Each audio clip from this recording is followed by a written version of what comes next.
আসসালামু আলাইকুম। আশা করি আপনারা সবাই অনেক ভালো আছেন। কম্পিউটার কাউন্সিল ডিজিটাল ল্যাব পরিবারের পক্ষ থেকে সবাইকে শুভেচ্ছা ও অভিনন্দন।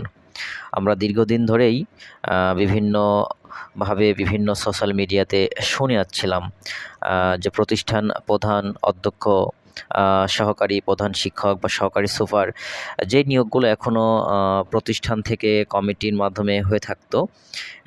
আমরা কিছুদিন আগে দেখেছি সরকার প্রজ্ঞাপন দিয়েছে যেই ৩য় এবং ৪র্থ শ্রেণীর কর্মচারীদেরও কিন্তু সরকার থেকে নিয়োগ দেওয়া হবে, যেটি আর কমিটির কাছে নেই।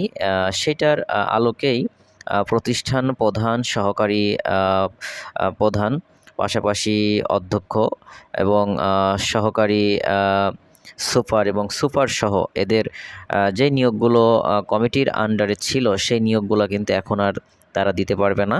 এখন এক কথায় বলতে গেলে শিক্ষা প্রতিষ্ঠানের সকল নিয়োগই সরকার কর্তৃপক্ষ দিবেন। এটার জন্য যে সকল কর্মকর্তারা বা যারা এই কাজের সঙ্গে জড়িত ছিল এবং এই কাজটি সফল করতে পেরেছেন, তাদেরকে সবাইকেই আমাদের পরিবারের পক্ষ থেকে শুভেচ্ছা ও অভিনন্দন। আপনারা সবাই ভালো থাকবেন, সুস্থ থাকবেন। আল্লাহ হাফেজ।